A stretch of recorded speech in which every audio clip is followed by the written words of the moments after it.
και μερικοί από εσάς που πίστευαν ότι θα μιλήσουμε για το Παρίσι. Δηλαδή, πρέπει με αυτό το τίτλο για την Αθήνα θα ήταν δύσκολο και κάποια περίοδο. Άρα, εμείς θεωρούσαμε ότι η αφίσα ήταν αρκετά κατανοητή.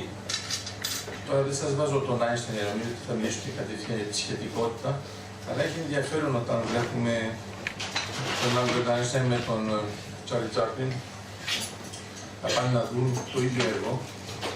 Είναι αυτό που έκανε ο Τσάρλι Τσάπλιν και είναι ακριβώς αυτό για το οποίο θα μιλήσουμε, αλλά όχι μόνο. Γιατί ουσιαστικά θα ήθελα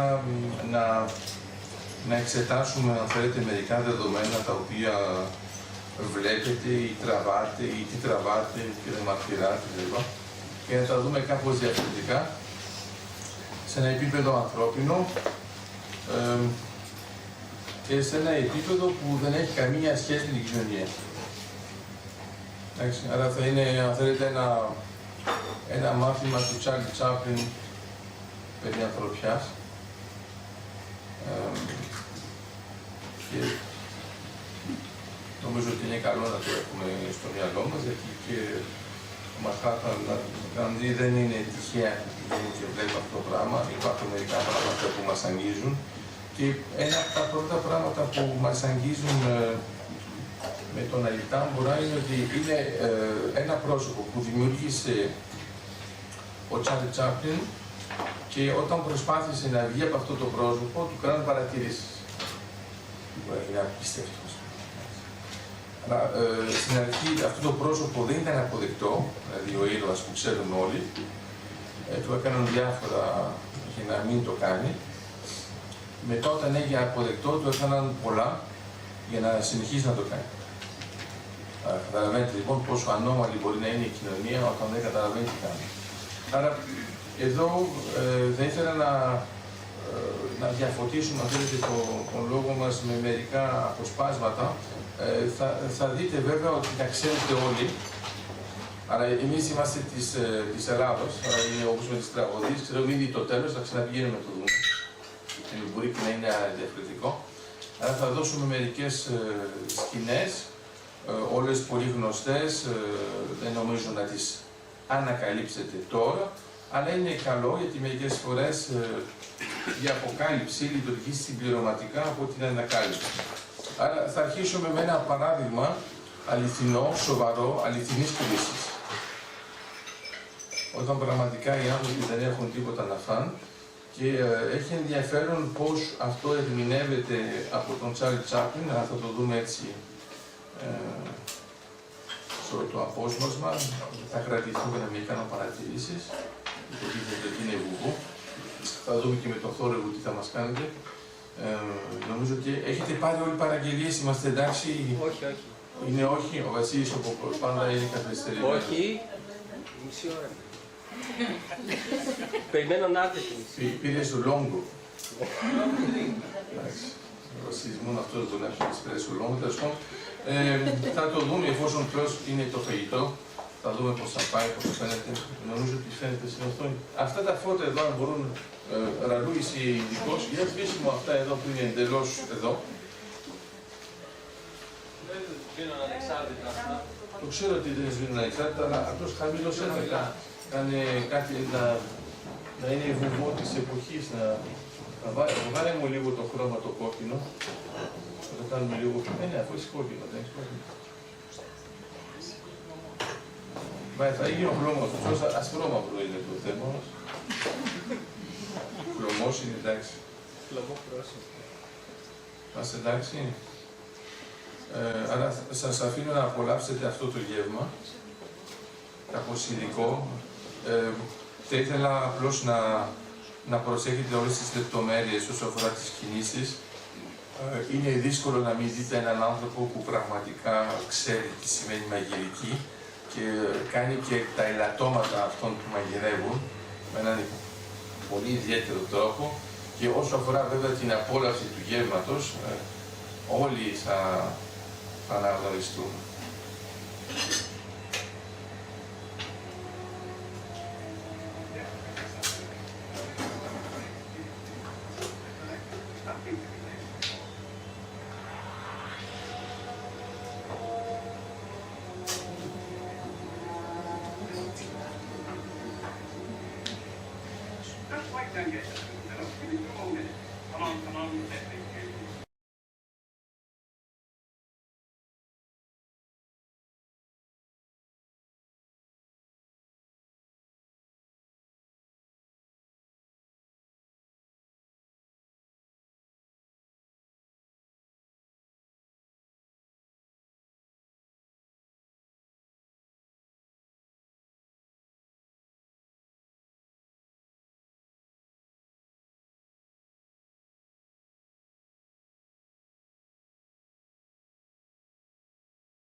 Ωραία, ήθελα λοιπόν αυτή την εισαγωγή για όσους πιστεύουν ότι πεινούν,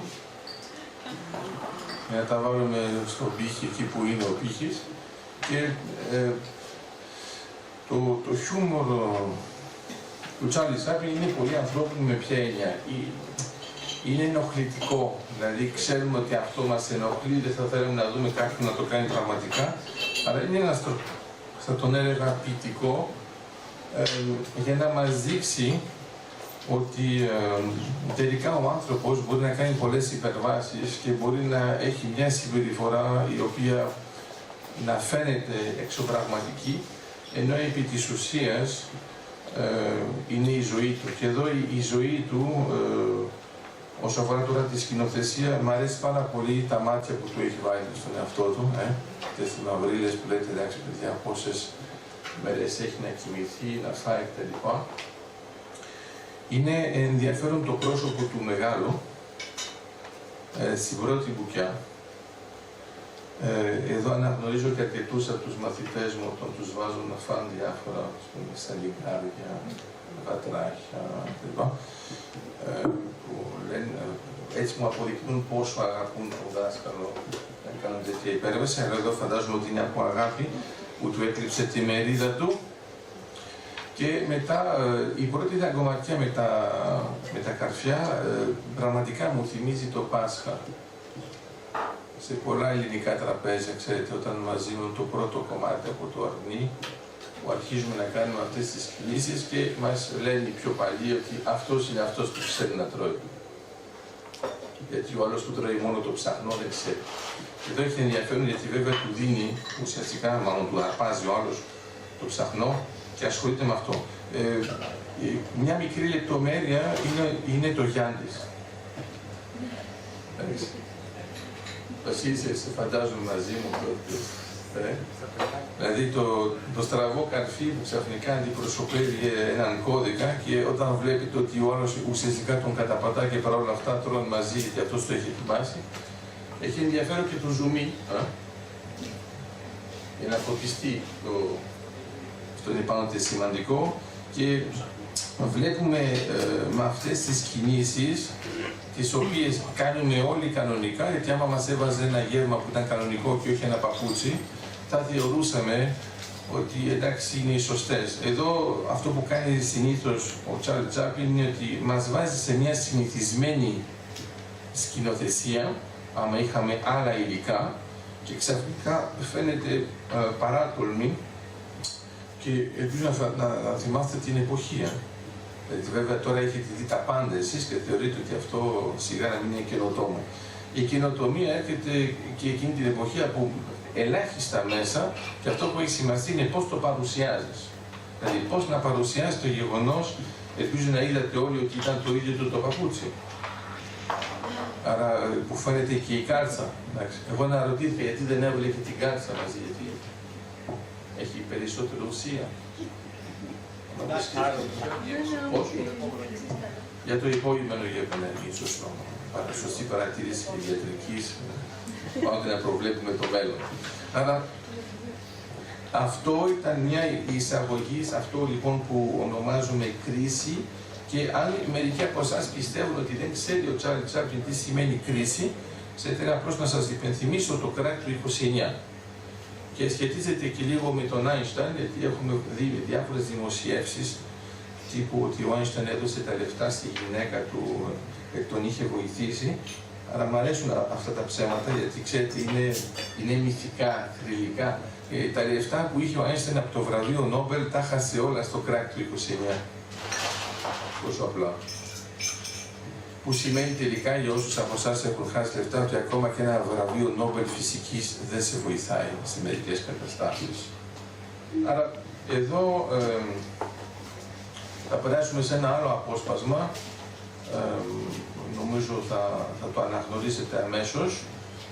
Έχει μεγάλη σημασία να ακούσετε τη μουσική, για όσους είναι φανατικοί της μουσικής θα το καταλάβουν αμέσως. Ανήκει σε ένα άλλο έργο. Βέβαια θεωρώ ότι όλοι τα έχετε δει όλα, άρα δεν εξηγώ ποιο έργο είναι και ποιο δεν είναι. Άρα νομίζω ότι εδώ αμέσως όταν βλέπετε αυτή την εικόνα θα καταλάβετε ακριβώς. Σίγουρα θα το χαρούν όσοι ξυρίζονται ακόμα με τον παραδοσιακό τρόπο. Για τους άλλους θα φανεί σίγουρα εξωγήινο.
Είδες ότι είναι αριστερό.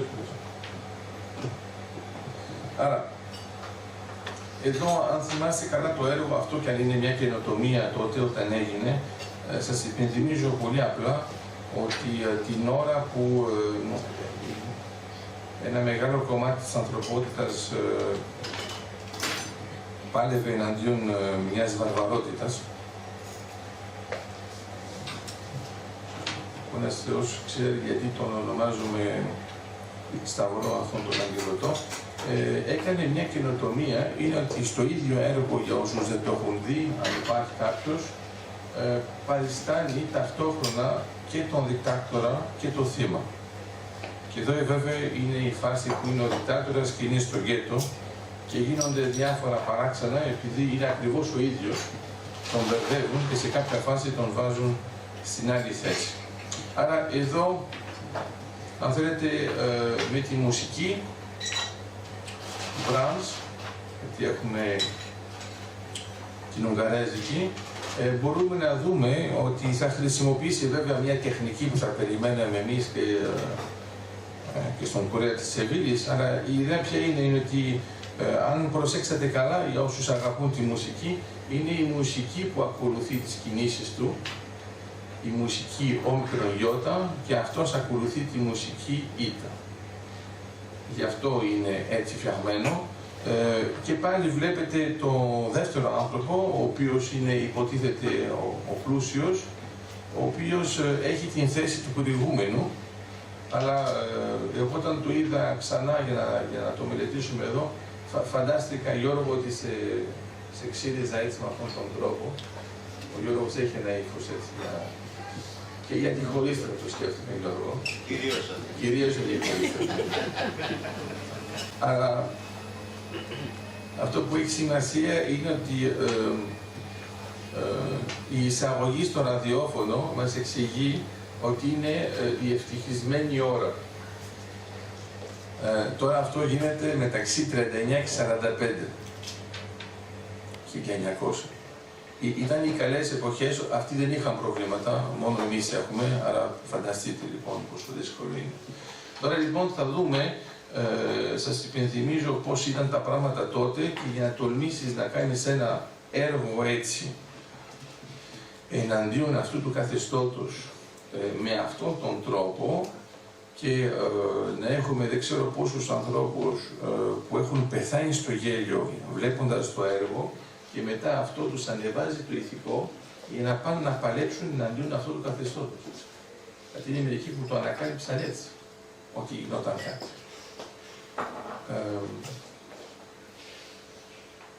Νομίζω ότι τον αναγνωρίζετε. Είναι ο ίδιος βέβαια, με το άλλο ύφος.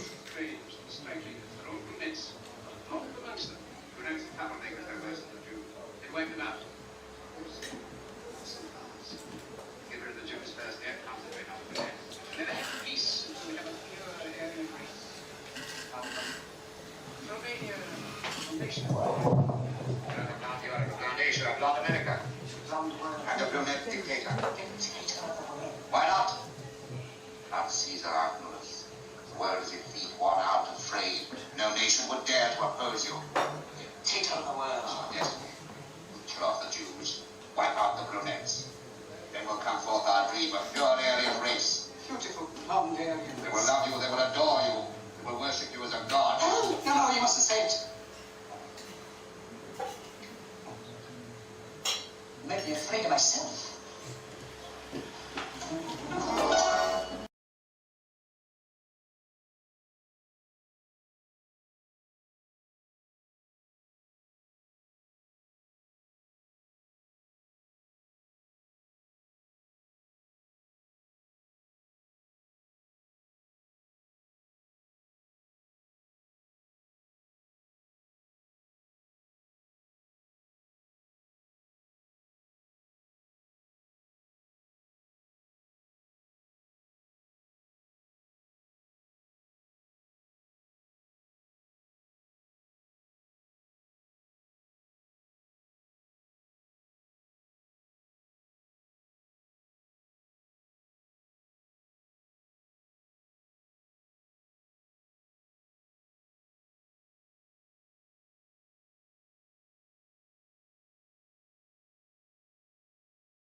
Άρα, ξέρετε, ανακάλυψε μερικές φορές, μας το λένε αυτό την επιστήμη, όσο αφορά την κοινωνιολογία, αλλά ανακάλυψε η κοινωνιολογία ότι όταν έχεις ένα ραντεβού σημαντικό με μια γυναίκα πρέπει να τη φανταστείς ότι κάνει κάτι άλλο. Όταν έχεις ένα ραντεβού σημαντικό με έναν άντρα πρέπει να φανταστείς ότι κάτι κάνει άλλο. Είναι διαφορετικά τα δύο είδη. Και ήθελα να σας πω το εξής, είναι ότι στην πραγματικότητα ο Τσάρλι Τσάπλιν μας μαθαίνει ένα πράγμα. Μπορεί το γελίο να μην σκοτώνει. Αλλά μη σκοτώνει αυτόν που γελιοποιείται, αλλά μπορεί να σκοτώνει τους άλλους. Και εδώ είναι ένα τεράστιο εργαλείο, ότι θα μπορούσε να το έχει χρησιμοποιήσει και ο Αριστοφάνης βέβαια με αυτή την έννοια, το έκανε αναλόγως. Σκέφτομαι τώρα ειδικά τις εκκλησιάζουσες και ακόμα και την ειρήνη. Είναι καλό να σκεφτούμε ότι μερικές φορές όταν παλεύουμε εναντίον συστημάτων που είναι αυταρχικών, ακόμα και όταν είναι ανίκανα, είναι καλό να χρησιμοποιούμε το χιούμορ. Γιατί ξέρετε κάτι, αυτό που έμεινε από αυτή την περίοδο είναι ότι αυτή η σκηνή θα μείνει. Που φαίνεται να είναι εντελώς ανούσια ουσιαστικά, αλλά πρέπει να φανταστούμε τον κύριο Αδόλφο να κάνει αυτά τα πράγματα, γιατί σίγουρα έκανε ακόμα χειρότερα πράγματα μέσα στη φαντασίωσή του, και να φανταστούμε ότι όταν μπαίνουμε σε αυτό το πλαίσιο και αφήνουμε όλη τη ζωή μας σε ανθρώπους που πραγματικά δεν έχουν τίποτα να προσφέρουν στην ιστορία της ανθρωπότητας, ερχόμουν τώρα με το αυτοκίνητο και κάποιος κόπανος, γιατί έχουμε και τέτοιους, έγραψε πάνω δίπλα σε ένα άγαλμα ενάντια στο κράτος και στον πολιτισμό. Ενάντια στο κράτος, να σου πω την αλήθεια, είναι δύσκολο στην Ελλάδα να το εφαρμόσεις, γιατί πρέπει να υπάρχει. Όσο αφορά τώρα το να γράψεις ενάντια στον πολιτισμό, αυτό είναι σλόγγαν βαρβαρότητας. Πρέπει να είσαι βάρβαρος να το κάνεις αυτό. Και όμως όλος νομίζει ότι έκανε κάτι το πετυχημένο. Άρα έχει ενδιαφέρον ότι πράγματα τα οποία θεωρούμε ότι είναι ανούσια, μερικές φορές το βλέπω και με τους μαθητές, τους φοιτητές, λένε με εγώ σε αυτή την εποχή που το παλεύουν όλοι θα κάνω θέατρο. Είναι όμως μερικοί που θα σηκωθεί το ηθικό τους και δεν θα πέσει τόσο πολύ επειδή θα δουν αυτή την παράσταση και μετά θα παλέψουν διαφορετικά. Και σας υπενθυμίζω πολύ απλά ότι ακόμα και στο μέτωπο ερχόντουσαν οι καλλιτέχνες να δουν τους στρατιώτες και τους φαντάρους και να τους εμψυχώσουν με πράγματα τα οποία είναι εντελώς ανούσια. Υποτίθεται, ενώ αυτοί έκαναν το εντελώς ουσιαστικό. Άρα είναι καλό να το έχουμε στο μυαλό μας για να δούμε πώς πάνε τα πράγματα. Αυτό που έχει ενδιαφέρον, όπως βλέπετε, χρησιμοποιεί τεχνικές, εγώ θα τις χαρακτήριζα του Όσκαρ Βάιλντ, όταν πραγματικά το αντικείμενο είναι πολύ βαρύ, πηγαίνει προς το ελαφρύ και μας βάζει από την άλλη πλευρά, και όταν είναι πολύ ελαφρύ το κάνει βαρύ. Και πάλι είμαστε από την λαθασμένη πλευρά και εδώ βλέπετε ένα πρόβλημα, ας πούμε, πόσοι από εσάς γέλασαν, ακόμα και με τον Ποπό. Χαμογελάς, είναι δύσκολο να γελάσεις εντελώς, γιατί επειδή ξέρεις και το ιστορικό πλαίσιο, επειδή μη ζούμε και μετά, αλλά θέλω τώρα να φανταστείτε πώς θα το βλέπατε αν το βλέπαμε τότε. Δεν είναι λίγο πιο δύσκολο. Δηλαδή, μέσα στη διάρκεια του Δευτέρου Παγκόσμιου Πολέμου, να πηγαίνουμε εδώ, να το οργανώνουμε έτσι, να ερχόμαστε παράνομα βέβαια, και να βλέπουμε αυτό, θα δείτε ότι θα σπάζαμε πολύ πλάκα. Θα ήταν μια μορφή εκτόνωσης. Θα ήταν, έτσι είναι, ρε. Καλά του έκανε να τον γελιοποιήσει, καταλάβετε. Ενώ εμείς τώρα το βλέπουμε, πώς να το πω τώρα, χωρίς να σας δείξω, το βλέπουμε σαν τους γονείς που βλέπουν το παιδί τους να παίζει ένα παιχνίδι που έχουν παίξει ήδη και το βρίσκουν βαρετό. Ενώ το παιδί είναι ενθουσιασμένο, έτσι το βλέπουμε, ας πούμε. Λέμε εμείς το ξέρουμε, γιατί είμαστε παντογνώστες επειδή είμαστε του μετά.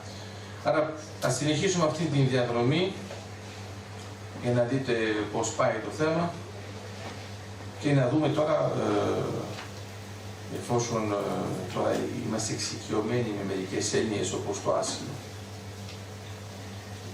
πώς τα βλέπουμε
Αυτό εδώ το κομμάτι, όπως βλέπετε, είναι...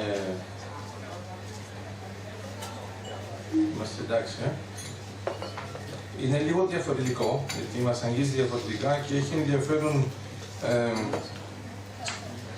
πώς το χρησιμοποιεί, αλλά εφόσον το είδατε, μπορούμε να πούμε μερικά πράγματα. Να θυμάστε ότι ο Τσάρλι Τσάπλιν σκέφτεται όλες τις λεπτομέρειες. Δηλαδή δεν είναι κανένα έργο που είναι αυτοσχεδιασμένο, το φτιάχνει όλο. Αυτό κράτησε αρκετά χρόνια. Το βλέπετε και εδώ στην αφίσα, άμα κοιτάξετε πώς ήταν εκείνη την εποχή. Και αυτό που θέλω να σας πω είναι ότι όταν βλέπουμε τον Τσάρλι με τον Κιτ, βλέπετε ότι έχει μια εικόνα που έχει ένα φακό. Όταν βλέπετε τα βλέμματα όταν είναι μόνο μικρός, θα δείτε ότι έχει κινήσεις της εποχής, που δεν θα έκανε ένας μικρός δικός μας τώρα. Το άλλο που έχει ενδιαφέρον είναι ότι η αστυνομία είναι από πριν, μετά έρχονται οι επίσημοι. Η αστυνομία θα βοηθήσει τους επίσημους χωρίς να ξέρουν ακριβώς τι γίνεται. Μ' αρέσει αυτή η άμυνα που περιμένει έτσι και θα σας... έχει ενδιαφέρον και οι γυναίκες. Οι τρεις γυναίκες, αν ήταν στην Ελλάδα θα ήταν λίγο πιο δύσκολο. Δεν φαντάζομαι τρεις γυναίκες να κάθονται και να αφήνουν έναν, όποιος και να είναι, να παίρνει.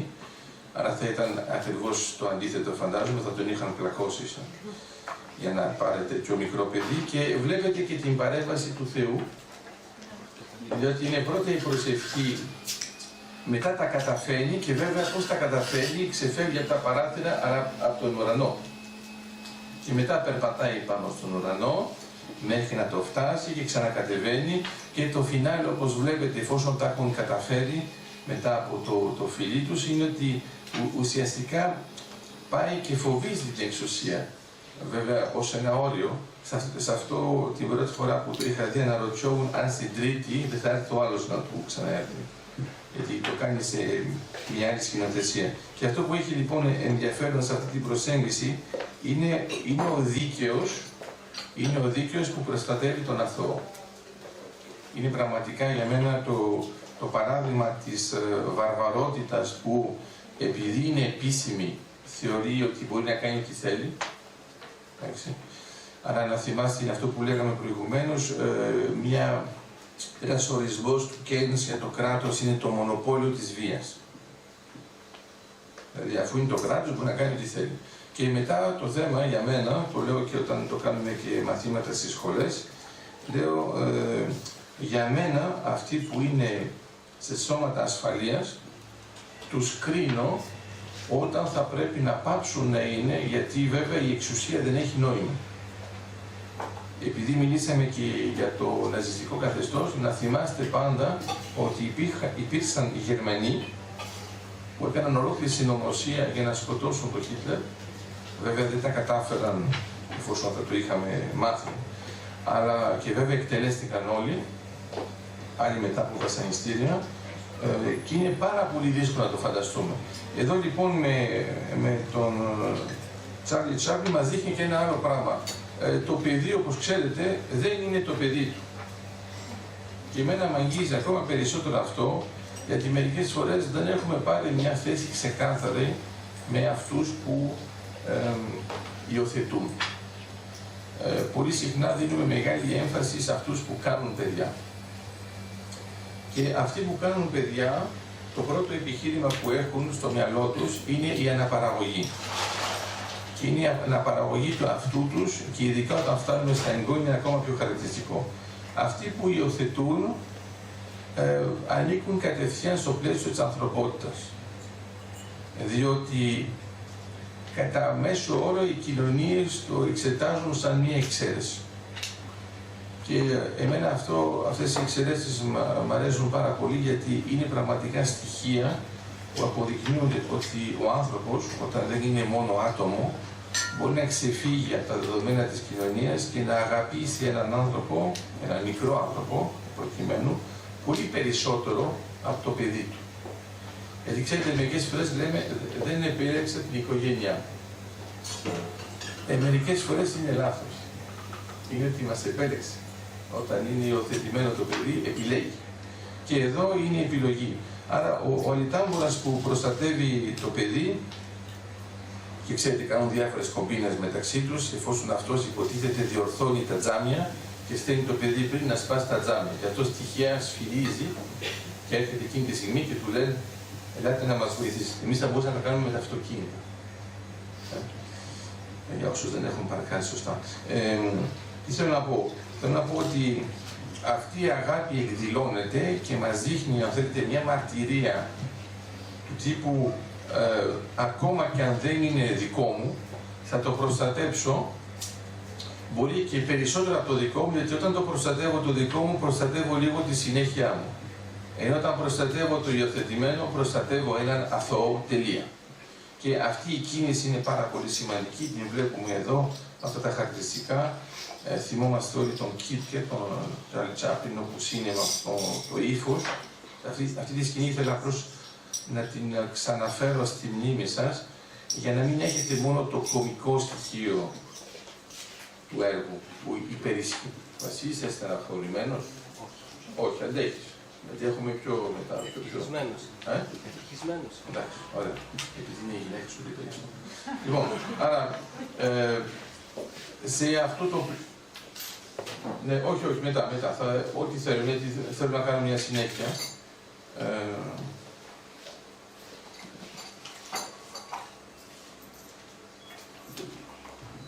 Άρα, νομίζω ότι όλοι καταλαβαίνετε την ερώτηση, είναι πολύ κλασική στα ελληνικά δεδομένα. Και εδώ είναι κάπως διαφορετικά τα πράγματα. Είναι ακριβώς το έργο για το οποίο μιλάμε και στον τίτλο της διάλεξης. Είναι ένα έργο που πολύ σπουδαίο και πολύ παράξενο όπως είναι δομημένο. Έκανε πολλές προσπάθειες για να καταφέρει να βγει το επιχείρημα σωστό. Πάνω κάτω ποια είναι η ιδέα για όσους δεν το έχουν δει ακόμα και δεν μπορούν να φανταστούν για ποιο πράγμα μιλάμε. Είναι η ιστορία μιας τυφλής, η οποία όταν γνωρίζει για πρώτη φορά τον Σαρλό, νομίζει ότι είναι πλούσιος. Και αυτό τώρα στη σκηνοθεσία πώς έχει γίνει, είναι την ώρα που τον συναντάει, έχει κάνει, άμα ξαναδείτε το έργο, θα ήθελα να ξαναδείτε αυτή τη σκηνή, θα σας βάλω αυτήν εδώ. Είναι η σκηνή που τον συναντάει για πρώτη φορά και εκεί πέρα έχει βάλει ένα αυτοκίνητο, έχει βάλει διάφορους θορύβους και έχει κάνει όλη τη σκηνοθεσία για κάποιον τυφλό. Και πώς ένας τυφλός μπορεί να εντυπωσιαστεί από τον πλούτο ενός αόρατου. Αυτή ήταν η δυσκολία, η τεχνική σκηνοθετικά και τα καταφέρνει και βέβαια στη συνέχεια αυτή η κοπέλα με τη μάνα της θεωρούν ότι είναι πλούσιος. Μόνο που δεν είναι. Άρα συνεχώς πρέπει να βρει λεφτά με έναν παράξενο τρόπο, όποτε μπορεί, όπως μπορεί. Και τώρα κανονικά μερικοί από εσάς ενεργοποιήθηκαν και κατάλαβαν πού το πάμε. Άρα εδώ δεν θα σας το δείξω όλο γιατί είναι 13 λεπτά, θα το κόψω. Αυτό σαν σχήμα, το έχουμε αναλύσει και σε μια άλλη διάλεξη, θυμίζει λίγο αυτό που γίνεται, να σας πω κάτι το βιωματικό, αυτό που γίνεται όταν είναι η γυναίκα σας που οδηγάει και εσείς είστε συνοδηγός, ξέρω ότι είναι πολύ σπάνιο στην Ελλάδα, λοιπόν, φανταστείτε όσους δεν έχουν φαντασία, και από το αυτοκίνητο μέσα βρίζει τον άλλον. Αυτό. Αυτή τη στιγμή τη βλέπετε, οι άντρες τη βλέπουν αμέσως, είμαι σίγουρος, ειδικά όταν ο άλλος είναι πιο έτσι και εσείς είστε πιο έτσι. Ή ακόμα και έτσι, αλλά πάνω σου όχι έτσι. Και η δικιά σας δεν καταλαβαίνει τίποτα. Της έκοψαν τον δρόμο, άρα αρχίζει ένα κατεβατό, λέτε ευτυχώς που δεν είναι ηχογραφημένο, ευτυχώς που δεν εκπέμπει μέχρι εκεί, γιατί αλλιώς θα ήμασταν στο νοσοκομείο. Και εδώ η διαφορά μεταξύ των δύο είναι ο ένας φαντάζεται τις επιπτώσεις, ο ένας, και η άλλη τις προκαλεί. Και αν το έχετε ζήσει βιωματικά, είναι σε κάποια φάση ο άλλος καταλαβαίνει ότι κάποιος τον βρίζει και βγαίνει από το αυτοκίνητο. Εδώ έχετε ξεπεράσει το στάδιο και τώρα είστε πάνω κάτω στην κατάσταση την βιωματική από αυτό που θα ακολουθήσει. Άρα του έχουν πει πώς να βρει εύκολα λεφτά και του λένε να κάνει πυγμαχία. Αλλά αυτός δεν έχει ιδέα ακριβώς πώς είναι η πυγμαχία και απλώς μπήκε στο αυτοκίνητο με τη γυναίκα του, όπως καταλαβαίνετε. Ξεκινάμε.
Δεν σας το πω για να μην ανησυχείτε μετά, σε τελικά κάτι θα καταφέρει με έναν παράξενο τρόπο.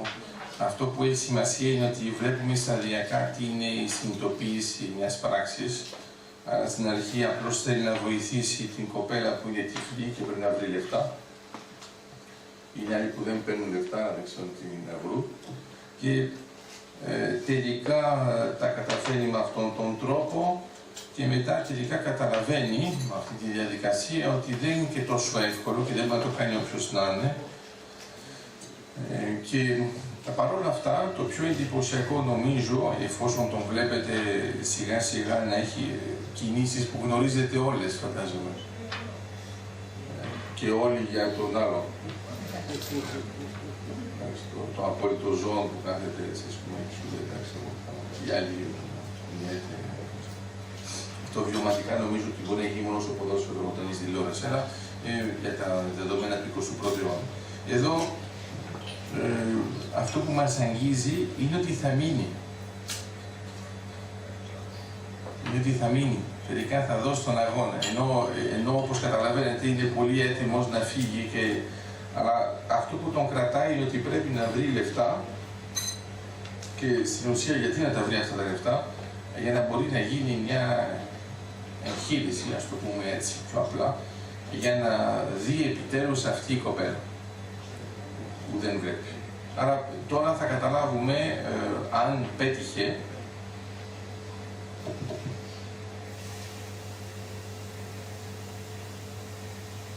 είμαστε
λένε.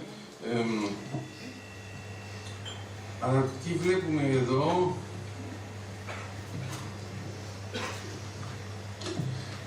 και τι δεν βλέπουμε.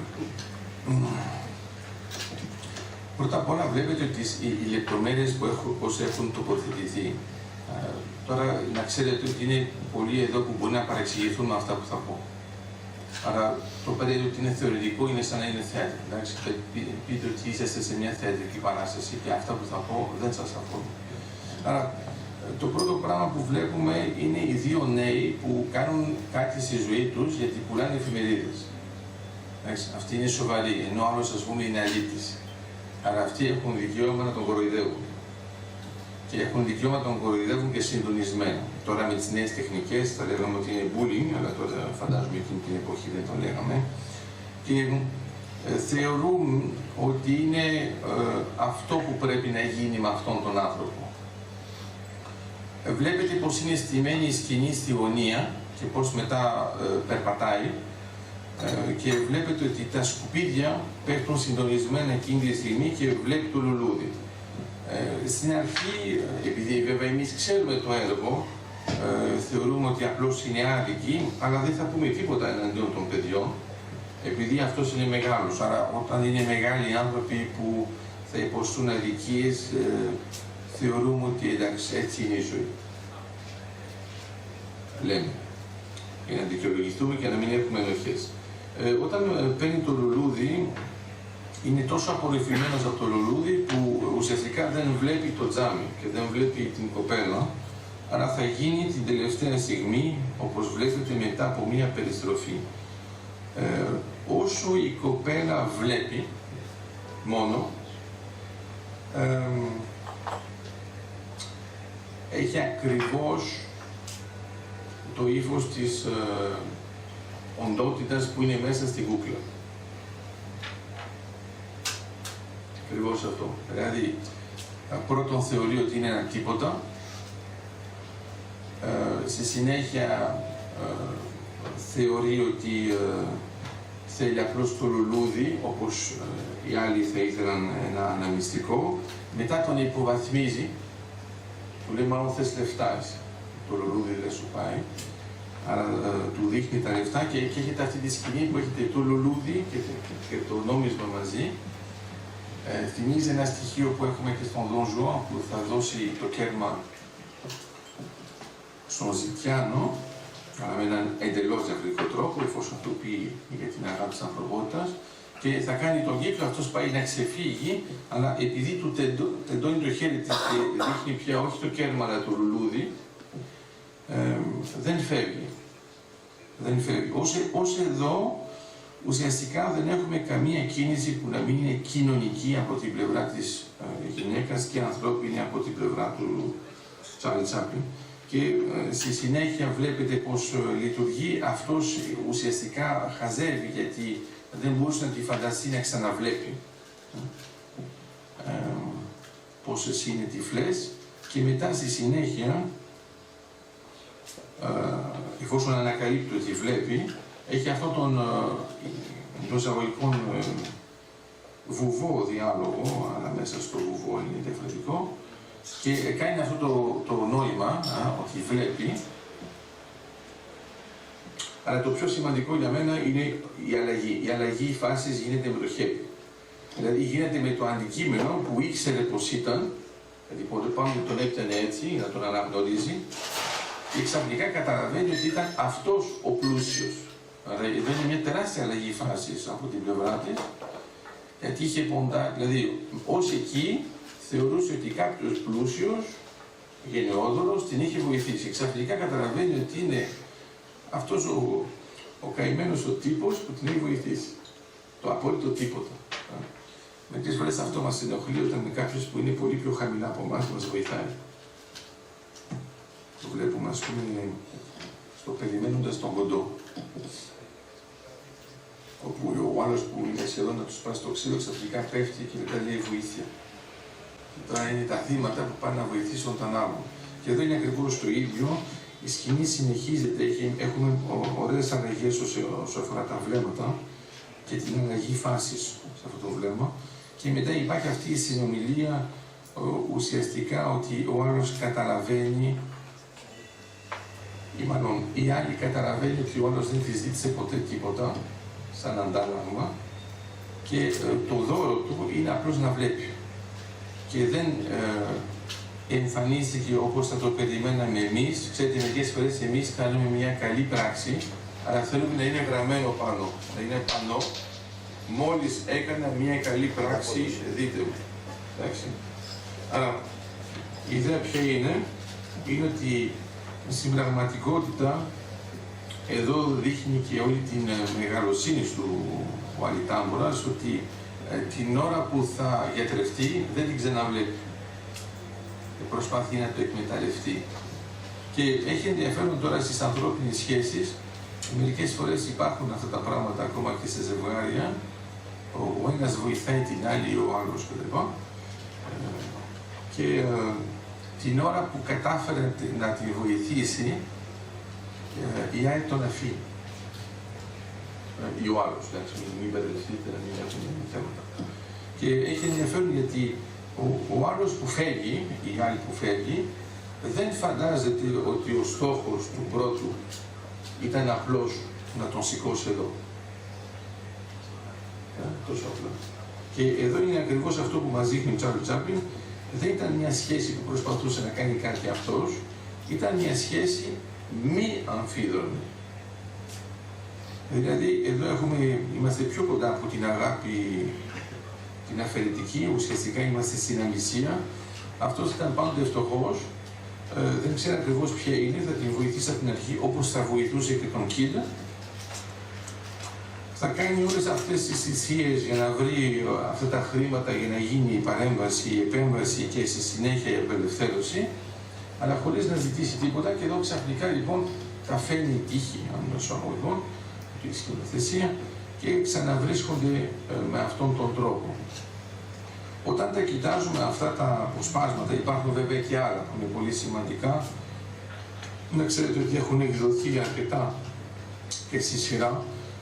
Τα έργα του Τσάρλι Τσάπλιν μπορείτε να τα δείτε στη σειρά. Είναι μερικοί από εσάς που δεν μπορούν να φανταστούν τι μπορεί, ειδικά οι πιο νέοι, τι μπορεί να είναι ένα έργο που να είναι ασπρόμαυρο και να έχει ενδιαφέρον κιόλας. Και βουβού. Στην πραγματικότητα η πορεία του συνέχισε και έχει ενδιαφέρον όταν θα περάσει σε έργα που δεν παίζει πια από τον Τσάρλι Τσάπλιν, δεν θα έχει τόσο μεγάλη αποδοχή, ενώ και αυτά έχουν μεγάλο βάθος. Απλώς μας δείχνει συνεχώς όλη αυτή την πορεία, αλλά ξέρω βέβαια θα είναι μερικοί από εσάς που θα είναι, ας πούμε, του τύπου ταξικοί και θα μας εξηγήσουν ότι ο Τσάρλι Τσάπλιν ήταν ένας μεγάλος πλούσιος, άρα έκανε ό,τι γούσταρε και σκηνοθετούσε όποτε ήθελε, όσο ήθελε βεβαίως. Αλλά θα μπορούσε αυτό που ξεχνάνε αυτοί οι ταξικοί να ήταν απλώς ταξικός και αυτός και να τους γράψει τα τέτοια του. Και παρόλα αυτά μας έχει αφήσει ένα έργο που ανήκει τώρα στην ιστορία μας. Οποιοςδήποτε κοιτάζει αυτά τα στοιχεία βλέπει ότι υπάρχουν ενσωματωμένα μαθήματα ανθρωπιάς σε διάφορα επίπεδα και αποδεικνύει με αυτόν τον τρόπο ότι ο άνθρωπος όταν παίρνει πρωτοβουλίες μπορεί να νικήσει ακόμα και συστήματα. Ενώ εμείς έχουμε την εντύπωση, έχουμε δύο σχήματα. Ένα, θα το καταλάβω αμέσως σχετικά. Το ένα είναι δεν αλλάζει ποτέ τίποτα, αλλά δεν μπορούμε να κάνουμε τίποτα. Και μετά το δεύτερο είναι γιατί δεν έρχεται κάποιος, συνήθως η Αθηνά χρησιμοποιεί μια λέξη με δύο συλλαβές που αρχίζει με που και τελειώνει με στις, αλλά να μας βοηθήσει. Και λες, μα αφού το πιστεύεις αυτό ότι μπορεί να έρθει κάποιος, είναι ότι γίνεται. Άρα ανατρέπει το πρώτο, που λες ότι δεν γίνεται τίποτα με τίποτα. Και εδώ ο Τσάρλι Τσάπλιν μας δείχνει ένα άλλο παράδειγμα, που είναι νομίζω σοφό, είναι ότι δεν γίνεται τίποτα αν κανένας δεν κάνει τίποτα. Αλλά απλώς γίνονται τα πάντα αν ο καθένας αρχίσει να κάνει κάτι. Και όταν τρέχει πάνω στις σκεπές, όταν βοηθάει το μικρό, όταν παίζει με την μπάλα που είναι ο κόσμος, όταν παίζει το ρόλο του μπαρμπιέρι, όταν τρώνε το φαγητό, το περίφημο με το παπούτσι, και θα ήταν ωραίο να το συνδυάσετε το παπούτσι με την ζωγραφιά του Vincent van Gogh όταν ζωγραφίζει τα παπούτσα. Είχαμε γράψει αυτό για να το εξηγήσουμε σε αυτούς που δεν τους άγγιξε. Ξέρετε, να ζωγραφίσετε τα παπούτσα σας στα παλιά. Αυτά ξέρετε που ντρέπεστε να δείξετε στους άλλους. Τώρα συνήθως αυτά που ντρεπόμαστε να δείξουμε στους άλλους είναι τα παπούτσια μας που είναι λιωμένα πίσω προς το τακούνι επειδή έχουμε αυτοκίνητο και μας ενοχλεί. Άρα μερικές φορές έχουμε 2 παπούτσα και τα βάζουμε αμέσως μετά. Εδώ φανταστείτε τώρα ότι έχετε παπούτσια για τα οποία ντρέπεστε να τα φοράτε και έρχεται τώρα ο αδελφός σας και τα ζωγραφίζει. Λες αυτό πήρε σαν μοντέλο. Και τα παπούτσια μας έχουν πάνω μια ιστορία γιατί τα κρατάμε αρκετά. Άρα έχουν το αποτύπωμα του ποδιού μας και έχει ενδιαφέρον αν θέλετε και ο Τσάρλι Τσάπλιν πάνω κάτω έχει το αποτύπωμα της κοινωνίας πάνω του ως παπούτσι και αυτό που μας έχει μείνει ευτυχώς όταν έφυγε αυτό το σώμα από πάνω του παπούτσι μας έμεινε το παπούτσι. Δηλαδή μας έμεινε ο Τσάρλι Τσάπλιν και τώρα εμείς να ξέρετε ότι δεν θα συνομιλούσαμε με τίποτα με την κοινωνία της εποχής. Με τίποτα. Ενώ μας είναι πολύ εύκολο να παρακολουθήσουμε τον Τσάρλι Τσάπλιν που ουσιαστικά είναι σαν να είναι εκτός πλαισίου από την αρχή. Δηλαδή δεν άνοιγε σε αυτή την κοινωνία, έπαιζε έναν άλλον ρόλο, έναν ρόλο ενός ανθρώπου που άνοιγε στην ανθρωπότητα και γι' αυτό μας αγγίζει. Αν προσέξετε θα δείτε ότι τα άλλα πρόσωπα, όσο πιο γρήγορα περνάει η ταινία, τόσο πιο γρήγορα τα έχετε ξεχάσει ήδη. Διότι τα άλλα πρόσωπα είναι αυτά που βλέπουμε καθημερινά. Είναι αυτά που δεν μας αγγίζει κάτι το ιδιαίτερο, γιατί το έχουμε δει αυτή τη συμπεριφορά. Αυτό που μας αγγίζει στον Τσάρλι Τσάπλιν είναι ότι αυτή η ακραία ανθρώπινη συμπεριφορά που είναι σχεδόν απάνθρωπη, για αυτούς που είναι κοινωνικούς, δεν την καταλαβαίνουμε. Δεν την καταλαβαίνουμε. Ο Κιντ δεν την καταλαβαίνει, η τυφλή γυναίκα δεν την καταλαβαίνει, την καταλαβαίνουν μόνο μετά, εφόσον έχει τελειώσει τη διαδικασία. Και ακόμα και για τον Μπαρμπιέρι υπάρχει το ίδιο, πώς μπορεί ας πούμε ένας άνθρωπος σε ένα γκέτο που είναι Μπαρμπιέρης να είναι ευτυχισμένος επειδή ακούει μουσική. Και όμως κατάφεραν να το κάνουν αυτό γιατί σας υπενθυμίζω ότι το ναζιστικό καθεστώς έβαζε μουσικούς να παίζουν δυνατά για να μην ακούγονται οι κραυγές των θυμάτων. Ακόμα και σε αυτό είχαν φτάσει. Άρα η αντεπίθεση, αν θέλετε, της ανθρωπότητας μέσα του Τσάρλι Τσάπλιν μας δείχνει και άλλα πράγματα και θέλω να σας πω. Μερικές φορές όταν κοιτάζω οργανική γυμναστική, λέω του μοιάζω. Όταν κοιτάζω αυτό το μαλάκα το Χίτλερ σε κάποια ντοκιμαντέρ, γιατί πρέπει να κάνουμε και στρατηγική, λέω το μουστάκι σου δεν το κόβεις από τον Τσάρλι Τσάπλιν. Την ώρα που κάνει στρατηγική και λέτε πώς μιλούσε, τι έκανε κτλ. Δεν θέλω να πω με αυτό. Μετά γίνεται ένα σημείο αναφοράς και μπορείτε να το δείτε με αυτόν τον τρόπο, δηλαδή πώς αγκαλιάζεται ένα παιδάκι. Τώρα να κάνετε ότι δεν με ακούτε, γιατί την επόμενη φορά που θα αγκαλιάσετε ένα παιδάκι μπορεί να σας επηρεάσει. Άρα οι περισσότεροι από εμάς όταν αγκαλιάζουν ένα παιδάκι, το αγκαλιάζουν για να το πνίξουν. Βεβαίως. Λόγω της κυρίας που λένε τρομάρα μου, όχι και τέτοια. Γιατί άμα σκεφτείτε καλά τι κάνετε, το παιδάκι είναι πιο μικρό και το βάζετε κοντά σας με τη μούρη πάνω σας. Άμα κοιτάξετε πώς αγκαλιάζει τον Κιντ, θα δείτε ότι είναι με το μάγουλο και είναι και οι δύο κοιτάζουν από την άλλη πλευρά. Στην πραγματικότητα το παιδάκι συνεχίζει να είναι ελεύθερο. Εμείς θέλουμε αυτή την αγκαλιά που είναι πολύ γρήγορα η ένδειξη της αποκλειστικότητας. Ακόμα και όταν το βάζετε ψηλά είναι να το ξανακατεβάσετε.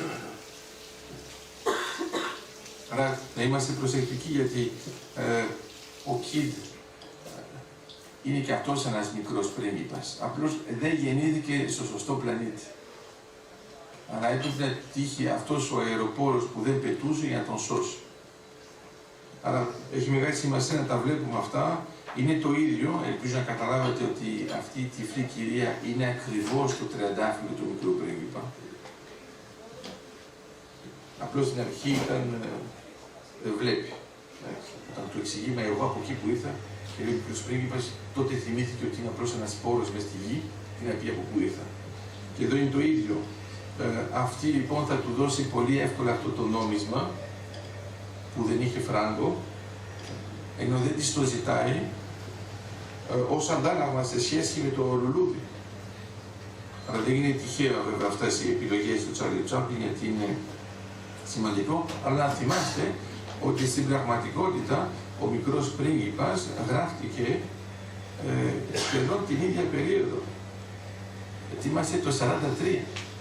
Έχει ενδιαφέρον πώς αντιμετωπίζουν και πάλι θα μπορούσα να σας πω το εξής, πώς μπορεί το βιβλίο που είναι το δεύτερο βιβλίο που διαβάζει το περισσότερο η ανθρωπότητα, μετά τη βίβλο, να έχει γραφτεί την ώρα που γίνονται αυτές οι φρικαλαιότητες στην ανθρωπότητα και να λέμε με ποια διάθεση το έκανε, και όταν βλέπετε τους διαλόγους του μικρού πρίγκιπα με τον αεροπόρο, είναι δύσκολο να φανταστείτε ότι αυτό έγινε στο δεύτερο παγκόσμιο πόλεμο. Και όμως έγινε τότε. Και αυτό το έργο έγινε ακριβώς και τότε. Ξέρετε, ένα έργο τέτοιο θα κάναμε όλοι μας τώρα. Εύκολο. Ή τουλάχιστον μετά το 45. Δεν έχουμε πρόβλημα. Θα ήθελα τώρα να φανταστείτε, ας πούμε, ένα τέτοιο έργο, με αυτό το χιούμορ, όπως το είδατε, και να είναι εναντίον μιας τρομοκρατικής οργάνωσης. Τώρα, θα βλέπατε ότι μερικοί από εσάς μπορεί και να μην καθόταν στην αίθουσα. Γιατί μπορεί να είχε μια κριτική έκπληξη η αίθουσα. Αλλά τι θέλω να πω, σας το βάζω ξανά τώρα για να καταλάβετε ότι για να κάνεις αυτό το πράγμα εκείνη την εποχή πρέπει να έχεις κότσα. Και όχι να έχεις κότσα μόνο για σένα, να έχεις κότσα να τα μοιράσεις και στους άλλους. Γιατί πού θα τα βρουν. Άρα, εδώ η δυσκολία είναι ότι δεν τοποθετούμε πολύ συχνά τον Τσάρλι Τσάπλιν στο σωστό πλαίσιο. Είναι σίγουρο ότι ο ρόλος του Αλιτάμπορα, είναι ένας ρόλος που ανήκει στην ανθρωπότητα από τότε που τον έφυγε, όπως θα είναι ο Μπιτ με τον Μάστερ Μασό, όπως θα είναι, όπως είπαμε, για τον μικρό πρίγκιπα ή ο Σιρανό. Ξέρετε, είναι αυτοί οι άνθρωποι που δεν είναι τόσο όμορφοι, αλλά είναι ωραίοι, διότι είναι στην ώρα τους. Και έρχονται στην ώρα τους για να μας δείξουν κάτι. Έλεγα προηγουμένως πριν αυτό, πώς μπορεί κάποιος να ερωτεύεται έναν ασχημομούρη. Είναι μια ερώτηση. Ασχημομούρη δεν είναι. Ασχημομούρη λοιπόν. Ασχημομούρη. Πώς μπορεί. Δεν μπορεί. Ναι, δεν γίνεται. Είναι απλώς ότι σε κάποια φάση αποφασίζει να είναι πιο τοπική αποκλειστικότητα. Και σου λέει, με αυτόν θα είναι πιο εύκολο. Με τον ασχημομούρη. Γιατί μπορεί και να μου ξεφύγει πιο δύσκολο.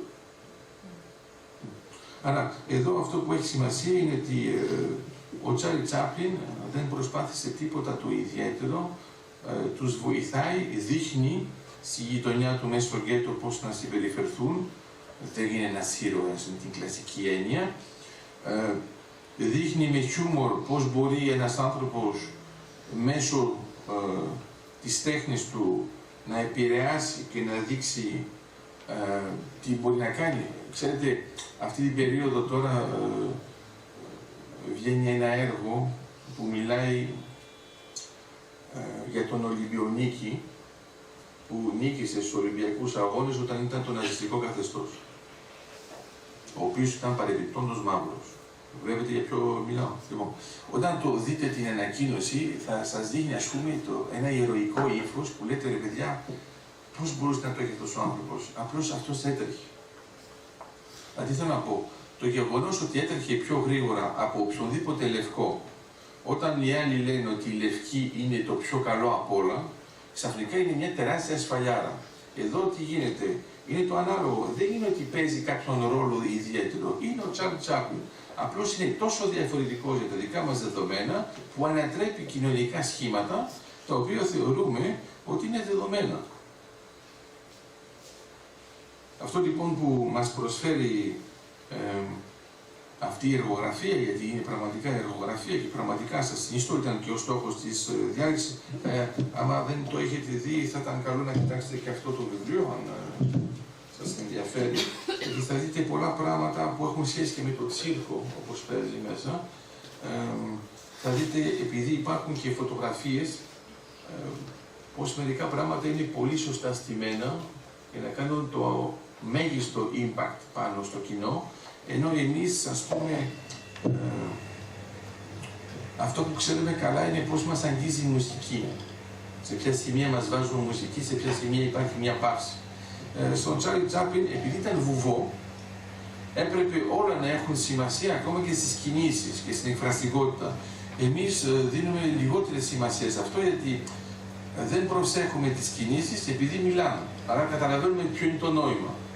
Όταν όμως μπαίνουμε στον χώρο της νοηματικής, το βλέπετε λοιπόν και με την Μπράι, με την άλλη, είναι ότι όταν ο άλλος έχει μια μειωμένη αίσθηση ή δεν υπάρχει καν, ο τρόπος επικοινωνίας είναι πολύ πιο δύσκολος. Εδώ λοιπόν ενισχύεται πάρα πολύ και όλες αυτές οι λεπτομέρειες τις βλέπουμε πολύ ωραία σε αυτό το βιβλίο, πώς είναι στημένες έτσι ώστε να καταφέρει ένα τεστ που λέω συχνά και στους μαθητές και στους φοιτητές, όταν κοιτάζετε ένα έργο, ένα crash test, είναι να δείτε το έργο και βγάζετε τον ήχο. Και να δείτε αν σας αγγίζει. Και μετά βάζετε μόνο τον ήχο και κοιτάζετε μόνο την εικόνα. Θα δείτε τα περισσότερα έργα πεθαίνουν. Δεν αντέχουν τέτοια πράγματα. Άρα εδώ βέβαια θα μου πείτε είναι άδικο αφού ούτως ή είναι βουβό. Αλλά ακόμα και στο βουβό αναγκάζονται κάπου να βάλουν μια φράση για να δώσουν μια εξήγηση. Αυτό που έχει όμως σημασία είναι ότι είναι πάντοτε πολύ συνοπτική, λακωνική θα λέγαμε οι Έλληνες, και μας αγγίζει, αν θέλετε, η κίνηση. Είμαστε πολύ κοντά, είχαμε κάνει μια διάρκεια το χορό, εδώ είμαστε πολύ κοντά στην κινησιολογία και ήθελα απλώς να σας πω τελειώνοντας, γιατί συμβαίνει και αυτό, ότι μερικές φορές θα ήταν καλό να προσέχετε περισσότερο τις κινήσεις σας. Γιατί θεωρείτε ότι θα τα βγάλετε πέρα με αυτά που λέτε. Και εγώ, εντάξει, όταν λέω θεωρείτε, και εμείς όλοι μας. Και μερικές φορές μια απλή κίνηση λέει πολλά. Και το βλέπετε νομίζω πιο συχνά όταν έχετε έναν φίλο σας που ας πούμε ζει κάτι δύσκολο, π.χ. τον θάνατο ενός προσώπου, δεν έχετε πολλά να πείτε. Τι να του πείτε, ας πούμε. Εντάξει, αλλά τελικά βλέπετε ότι έτσι για τους θάνατες μια γερή αγκαλιά σταθερή, για να νιώθει ο άλλος ότι είσαι εδώ. Οι γυναίκες δεν είναι αναγκασμένες να κλάψουν ή να φανεί ότι ενδιαφέρονται. Ξέρουν ακριβώς πώς να το κάνουν και μετά να βοηθήσουν. Γιατί να ξέρετε, επειδή έχουμε αυτή την παράδοση, θυμάστε αυτό με τον καφέ και το κονιάκια, εγώ αυτό που βλέπω, το έζησα και βιωματικά, είναι μερικές και μερικοί που το κάνουν σχεδόν αυτόματα. Εντάξει, δηλαδή πέθανε κάποιος, πηγαίνουν και πάνε να βοηθήσουν. Τα κάνουν όλα αυτόματα. Αυτοί δεν αγγίζονται πια από το νεκρό. Έχουν μπει στη διαδικασία. Είναι το φαινόμενο του αρνιού. Εντάξει. Είναι όπως, θυμάστε αυτή την περίοδο, είναι κανονικά λέμε καλό Πάσχα. Ένας Θεός ξέρει πως το Πάσχα μπορεί να είναι καλό, αλλά τέλος πάντων θα το σκεφτείτε μια μέρα. Και έχουμε βέβαια πιο κόπανους που λένε ήδη καλή Ανάσταση. Και πόσο μη ορθολογικό, μη θρησκευτικό και πόσο απάνθρωπο είναι όταν ο άλλος με κεφαλαία δεν έχει σταυρωθεί και εμείς μιλάμε ήδη για την Ανάσταση. Αλλά άμα σας συμβεί αυτό άλλη φορά και καταλαβαίνετε τι λέω, να τους λέτε καλή ανάληψη. Για να πάμε πιο γρήγορα στο επόμενο στάδιο, δεν είναι ανάγκη. Δηλαδή στο τέλος της υπόθεσης, αν αυτή την περίοδο το μόνο που σκεφτόμαστε είναι καλή Ανάσταση, φαντάζομαι για τα αυγά και για το αρνί, γιατί κανονικά θα πρέπει να τολμούσαμε να λέμε και καλή σούβλα. Δεν λέω καν για αυτούς που έχουν αγοράσει ήδη το αρνί πριν σταυρωθεί ο άλλος. Γιατί μετά δεν προλαβαίνω, μετά θα είναι ξένο. Γιατί πριν είναι ντόπια υποτίθεται. Άρα προσπαθώ να σας πω το εξής. Τα βάζουμε σε ένα τόσο κοινωνικό πλαίσιο που μετά χάνουμε εντελώς αυτή την ουσία. Και εδώ αυτό που ήθελα να σας πω μέσω του Τσάρλι Τσάπλιν είναι ότι μας ξαναβάζει στη θέση μας, έτσι, με απλές κινήσεις. Και σου λέει, είσαι αυτό και μόνο αυτό, μην το παίζεις, εγώ ξέρω, βλέπω. Άρα είναι καλό να σκεφτόμαστε ότι μερικές φορές συναντούμε ανθρώπους που για αυτούς είμαστε ανοιχτά βιβλία, έτσι ανοιχτά, μέσα σελίδο-δείκτης. Δηλαδή όχι μόνο ξέρει τι κάνεις, 2 σελίδο-δείκτης παρακαλώ, ένα για τα περιεχόμενα και ένα για πού είμαστε. Τα περιεχόμενα είναι για να έχουμε τη σκηνοθεσία της ζωής μας και πού είμαστε το παρόν. Όταν κάνουμε αυτό το πράγμα, θα ήταν καλό, μην κάνετε αυτή την προσποίηση να κλείσετε το βιβλίο. Δεν κλείνει. Σελίδο-δείκτης είναι μέσα. Αλλά κάνετε όμως κάτι άλλο. Περάστε στην επόμενη σελίδα. Κοιτάξτε και τα βιβλία των άλλων. Ο Τσάρλι Τσάπλιν είναι αυτή την κωμωδία που, να σας πω την αλήθεια, επειδή έχω δει όλα τα έργα του Τσάρλι Τσάπλιν, δεν γέλασα και πάρα πολύ για κωμικό στοιχείο. Δηλαδή είναι σπάνιο να γελάσεις πραγματικά. Συμβαίνει αυτό. Αλλά πόσο κλαις όμως, για κωμικό κιόλας. Θα ήταν δύσκολο να το φανταστούμε αυτό. Ας πούμε τον Αριστοφάνη, κάποιος να σας έλεγε να ερχόταν από την εποχή του Αριστοφάνη και να σας λέει αν ήξερες πόσο έκλαψα όταν έβλεπα τον Αριστοφάνη. Θα δεις καλά και πώς έγινε αυτό, με τα κολοκύθια που βάζει για τα πέη. Πώς το έκανες. Μερικές φορές αυτοί οι κωμικοί μας βάζουν σε μια άλλη κατάσταση, διότι ουσιαστικά μας δείχνουν και την αλήθεια μας, που κάπου την κρύβουμε για να φαινόμαστε σοβαροί, αλλά το σοβαρό μας πάει συχνά στην γελιότητα και μετά αποκαλύπτεται αυτή η γελιότητα και λέμε άντε γέλα κάπου γιατί οι Άγγλοι το έχουν κάνει σύστημα, λένε καλύτερα να γελάσει εναντίον σου πριν γελάσουν οι άλλοι, αλλά συνοπτικά τώρα θέλω να σας πω ότι μην ξεχνάτε ότι ήταν Αμερικανός και εγώ κάθε φορά που ακούω τους Έλληνες να λένε εντάξει ποτέ αυτό είναι πάλι Αμερικανιές, έχει πολύ πλάκα γιατί κάθε φορά έχω και τον Τσάρλι Τσάπλιν μέσα και λέω κοίτα τώρα ποιος το λέει και ποια το λέει. Πάνω σε μερικά στοιχεία θα μπορούσαμε να πούμε ότι έχουν πάρθει και στοιχεία που βλέπουμε στη Βουλουφλιάκη. Αν το σκεφτείτε καλά, ειδικά στο ναυτικό, θα δείτε μερικές σκηνές και θα δείτε ότι τελικά έχει αφήσει ένα στίγμα πολύ πιο ανθρώπινο από ό,τι νομίζουμε και βέβαια πολύ πιο βαθύ από ό,τι θα φανταζόμασταν για έναν κωμικό. Άρα τελειώνω αυτή την ιστορία λέγοντας ότι η ιστορία της ανθρωπότητας φαίνεται για πολλούς τραγωδία, αλλά μπορεί να είναι κωμωδία, αλλά να είναι κωμωδία του τύπου Τσάρλι Τσάπλιν και γι' αυτό μας στεναχωρεί συχνά, χαμογελάμε κάπου, αλλά όταν γελάμε είναι έως το τέλος. Ευχαριστώ πολύ, να είστε καλά, καλή συνέχεια.